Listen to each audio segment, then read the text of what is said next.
ഇനി ഇന്ത്യയുടെ അടുത്ത സീരീസ് ശ്രീലങ്കയുമായിട്ടാണ്. 3 ഏകദിനവും 3 T20യുമാണ് ഇന്ത്യ ശ്രീലങ്കയുമായിട്ട് കളിക്കാൻ പോകുന്നത്. ജൂലൈ 27-ന് ആദ്യ T20ആണ്. ഇതിനുള്ള ഇന്ത്യൻ ടീമിനെയാണ് നമ്മൾ ഇന്നത്തെ വീഡിയോയിൽ നോക്കുന്നത്.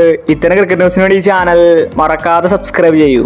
ജംബോ സ്ക്വാഡിനെയാണ് ശ്രീലങ്കൻ പരമ്പരയ്ക്ക് ഇന്ത്യ പ്രഖ്യാപിക്കുന്നത്. T20യിൽ സൂര്യകുമാർ ക്യാപ്റ്റനാകുന്ന റിപ്പോർട്ടാണ് വന്നിരിക്കുന്നത്. അതുപോലെ ഏകദിനത്തിൽ രോഹിത് ശർമ്മയും കോഹ്ലിയും തിരിച്ചെത്തും. നേരത്തെ രോഹിത് ശർമ്മയ്ക്കും കോഹ്ലിക്കും റെസ്റ്റ് കൊടുക്കുമെന്ന റിപ്പോർട്ട് വന്നിട്ടുണ്ടായിരുന്നു.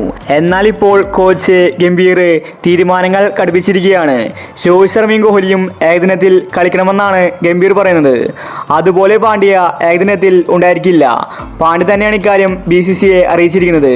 ഇനിയിപ്പോൾ T20യിലും ഏകദിനത്തിലും 2 കീപ്പർമാർ ഇന്ത്യക്കുണ്ട്. ഋഷഭ് പന്തും സഞ്ജുവുമാണിത്. ഈ 2 കീപ്പർമാരായിരിക്കും ശ്രീലങ്കൻ പരമ്പരയിൽ ഇന്ത്യൻ ടീമിൽ ഉണ്ടായിരിക്കുന്നത്. സഞ്ജുവിനെ അവസരം കിട്ടുമോ എന്നത് നോക്കി തന്നെ കാണേണ്ടി വരും. സ്ക്വാഡിലെടുത്താലും സൈഡ് ബെഞ്ചിലായിരിക്കും സഞ്ജുവിന്റെ സ്ഥാനം. അതുപോലെ രാഹുൽ, ശ്രേയസ്, ഷമിയൊക്കെ തിരിച്ചെത്തിയിരിക്കുകയാണ്. ഇന്ത്യയുടെ ഒരുവിധം സീനിയർ താരങ്ങളെല്ലാം തന്നെ ശ്രീലങ്കൻ പരമ്പരയിൽ കളിക്കുന്നുണ്ട്. അതുപോലെ T20 ക്രിക്കറ്റിൽ മുഴുവനായിട്ടും യുവതാരങ്ങളാണ്.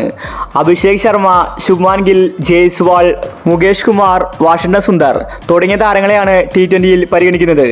അവിടെയും കീപ്പറായിട്ട് സഞ്ജു ഉണ്ട്. സഞ്ജുവിന് ഇനി അങ്ങോട്ട് ഒരുപാട് അവസരങ്ങളാണ് വരാൻ പോകുന്നത്. പക്ഷേ പ്ലേയിങ് 11-ൽ അവസരം കിട്ടാൻ സാധ്യത കുറവാണ്. കോച്ച് ഗംഭീരായതുകൊണ്ട് വലിയ തീരുമാനങ്ങളാണ് എടുക്കാൻ പോകുന്നത്. ഋഷഭ് പന്ത് ഫോം ആയില്ലെങ്കിൽ ഉറപ്പായിട്ടും സഞ്ജുവിന് അവസരം കൊടുക്കും. ജൂലൈ 27-ന് ആദ്യ T20 ആരംഭിക്കും. ശ്രീലങ്കൻ പരമ്പരയ്ക്കുള്ള ഇന്ത്യൻ ടീമിനെ ഇന്ന് പ്രഖ്യാപിക്കുമെന്നാണ് റിപ്പോർട്ട്. പാണ്ഡ്യയെ ക്യാപ്റ്റൻസിയിൽ നിന്ന് ഒഴിവാക്കുമെന്നാണ് അറിയാൻ സാധിക്കുന്നത്. ഒരുപക്ഷെ ഇനി അങ്ങോട്ട് T20 ക്രിക്കറ്റിൽ സൂര്യകുമാർ ആയിരിക്കും ഇന്ത്യയുടെ ക്യാപ്റ്റൻ. അപ്പോൾ ഇത്തരം ക്രിക്കറ്റ് ന്യൂസിന് വേണ്ടി ഈ ചാനൽ മറക്കാതെ സബ്സ്ക്രൈബ് ചെയ്യൂ. Check out the website in comment section and play.